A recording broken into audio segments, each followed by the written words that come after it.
सतनाम वाहेगुरु जी दा खालसा वाहेगुरु जी दी फतेह। गुरु नानक देव जी की आगे की यात्रा के बारे में आज हम पढ़ेंगे।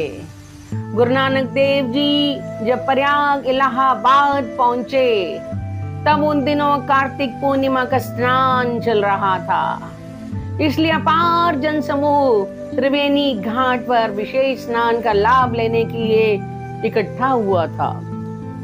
गुरु नानक देव जी ने एक सुंदर सी जगह देखकर आसन जमाकर मर्दाना जी को कीर्तन करने को कहा। बस फिर क्या था, सारी की सारी भीड़ गुरु जी के चरणों में उपस्थित होकर प्रभु भजन का आनंद लेने लगी।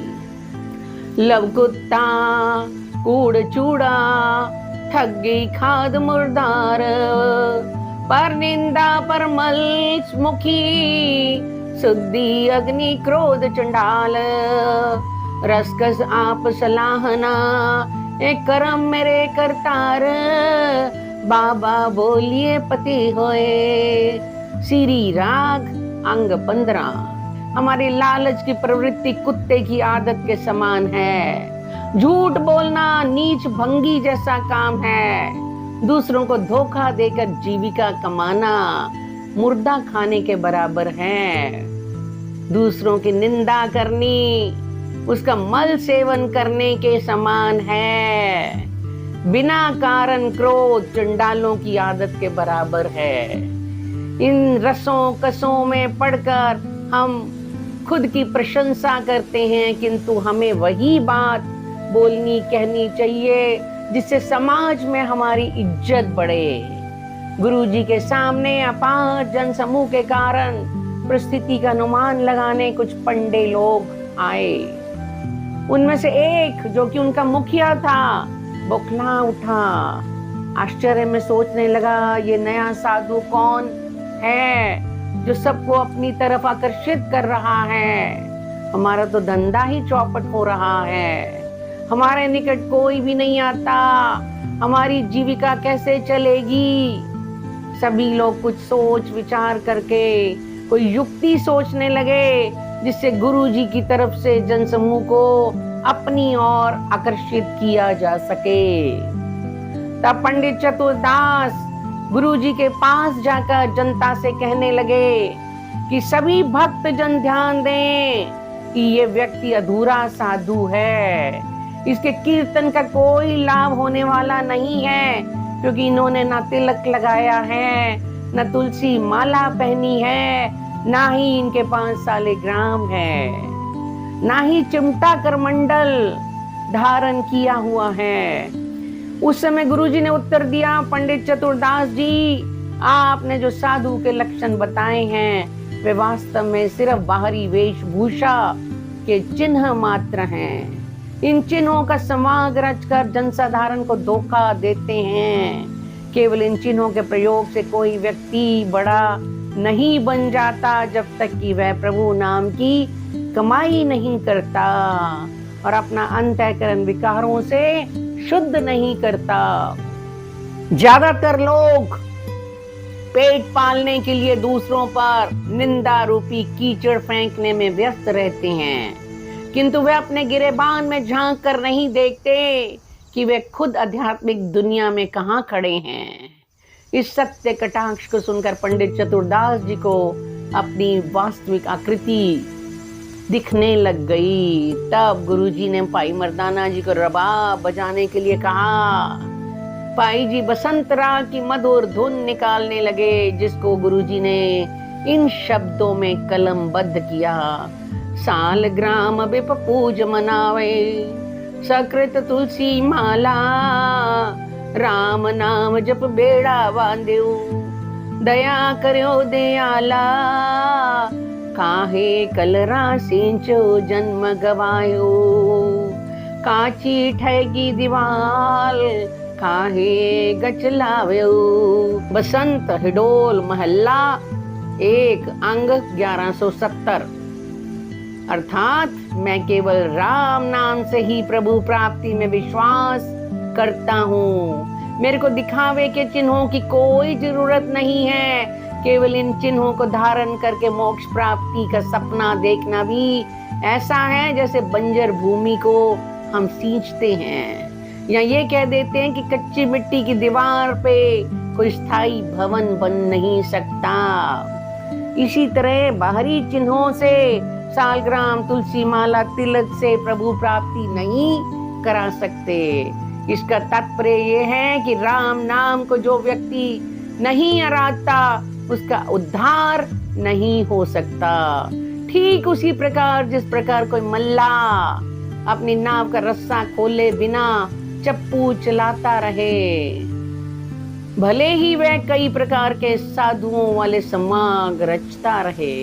इन प्रवचनों के पश्चात बहुत से जिज्ञासु गुरुजी के चरणों में विनती करने लगे कि हमें आप इन कर्म कांडों से मुक्त करके सत्य का रास्ता दर्शाएं। उस समय दोबारा गुरुजी ने भाई मर्दाना जी को रबाब बजाने का आदेश दिया और ये शब्द उच्चारण किया, तीर्थ नावन जाओ, तीर्थ नाम है, तीर्थ शब्द बिचरो, अंतर ज्ञान है। तन्नासरी महल्ला 1 अंग 687।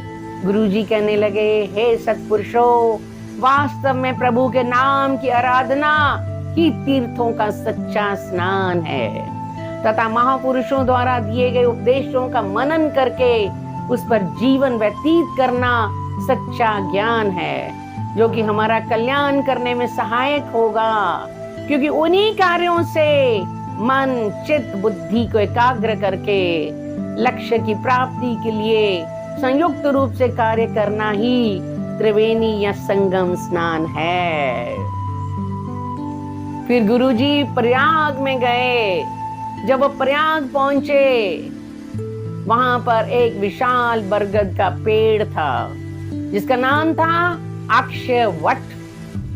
कुछ पंडों ने कहानियां फैला रखी थी कि जो आदमी अपनी पूरी संपत्ति पंडों को दान दक्षिणा में देकर उस वृक्ष की चोटी से कूदकर आत्महत्या कर लेगा, वह सीधा वैकुंठ धाम को जाएगा। ये झूठा प्रचार इतने जोरों पर था कि कई धनी बहकावे में आकर पंडों के चंगुल में फंसकर अक्सर आत्महत्या करते देखे गए। गुरुजी जब वहां पहुंचे तो एक कुलीन परिवार से संबंधित व्यक्ति कुछ पंडों के जाल में फंसकर वैकुंठ धाम के झांसे में आकर अपना सारा धन इन लोगों पर न्यौछावर करके आत्महत्या के लिए वृक्ष पर चढ़कर कूदने को तैयार बैठा था। किंतु ठीक उसी समय गुरुजी वहां पहुंचे और उन्होंने उस व्यक्ति को मूर्खता करने से सावधान किया और पंडों को फटकारा। तुम लोग भोले भाले लोगों से धन ऐंठने के लिए गुमराह करके आत्महत्या करने पर विवश करते हो। पहले तो पंडे लोग अपनी चाल विफल होने पर लाल पीले हो जाने की स्थिति में थे, किंतु गुरुजी के तेज और वैभव को देखकर ठिठक गए। गुरुजी के हस्तक्षेप से ये दुर्घटना होते होते टल गई, किंतु वहां पर सभी दर्शकों के मन में बस अंधविश्वास पर से ज्ञान द्वारा जागृति लाने के लिए गुरुजी ने उपदेश देना शुरू कर दिया कि हमारा शरीर अमूल्य निधि है, इसको बिना कारण नष्ट नहीं करना चाहिए। वास्तव में ये विश्व कर्म भूमि है, यहाँ मनुष्य ने प्रभु नाम की कमाई करनी है, जो कि एकमात्र साधन है जिससे हम सभी आवागमन के चक्र से मुक्ति प्राप्त कर सकते हैं। इसलिए हमें किसी प्रकार की दुविधा में नहीं पड़ना चाहिए, केवल सत्य के मार्ग पर चलने का सदैव प्रयत्न करते रहना चाहिए। उस समय गुरुजी ने भाई मर्दाना जी को रबाब बजाने को कहा और खुद वाणी उच्चारण करने लगे। दुविधा ना पड़े हरि बिन और न पूजो मड़े मसानी न जाए, तृष्णा राची न पर करी, जावा तृष्णा नाम बुझाए। राग सोरठ 634। अर्थ है, परमात्मा के बिना किसी और के आश्रय में कभी भी नहीं जीना चाहिए। परमात्मा का नाम जपने के अलावा किसी की पूजा नहीं करनी चाहिए। और किसी भी स्थानों मसानों में नहीं जाना चाहिए। माया की तृष्णा परमात्मा के नाम द्वारा ही मिट सकती है। जब गुरुदेव जी पटना नगर के निकट गंगा के तट पर पहुंचे, वहां पर कुछ जिज्ञासु गुरु जी के पास उनके प्रवचन सुनने के लिए इकट्ठे हो गए। पहले भाई मर्दाना जी ने शब्द गायन किया, उसके बाद गुरु जी ने संगत को संबोधन करते हुए कहा कि ये समय अमूल्य है, इसको व्यर्थ नहीं गंवाना चाहिए। अपने श्वासों की पूंजी को सफल बनाने के लिए प्रयत्न करना चाहिए तथा प्रभु के लिए कृतज्ञ होना चाहिए, जिसने हमें इतनी सुंदर काया दी है।